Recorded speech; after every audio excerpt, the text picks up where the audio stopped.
Saint نے قائد حزب اختلاف سینٹ کا ابھی تک نوٹیفیکیشن جاری نہیں کیا، کیا کہیں گے؟ دیکھیں، ایک تو خوشخبری ہے آج کی کہ جو سینٹ کا تو اپنی جگہ، لیکن نیشنل اسمبلی کے لیڈر آف دا اپوزیشن ہو گئے ہیں اچکزئی صاحب، تو یہ ایک پہلا قدم ہے۔ میرا خیال ہے کہ اس کے بعد جو سینٹ کی ہماری لیڈر آف دا اپوزیشن کی مسئلہ تھا وہ اسی وجہ سے رکا ہوا تھا کہ نیشنل اسمبلی کی ابھی تک نہیں ہوئی تھی فائنلائزیشن۔ تو میرا خیال ہے کہ اب مجھے کوئی رکاوٹ نظر نہیں آ رہی۔ اب سوموار کو ہمارا سیشن ہے، کال ہوا 4 بجے، تو 4 بجے سے پہلے امید ہے کہ ہمارے مولانا صاحب کو بھی leader of the opposition Senate میں بنا دیا جائے گا۔ اس لیے جو رکاوٹ تھی نیشنل اسمبلی کی وجہ سے، جو ایک طرح سے ڈیلے تھا، وہ ختم ہو گیا ہے۔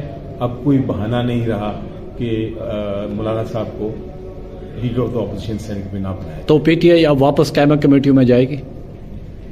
یہ تو معاملہ اب طے ہوگا علامہ صاحب کے ساتھ اور عمران خان صاحب کے ساتھ، لیکن ابھی فی الحال تو ہمارا بائیکاٹ ہے۔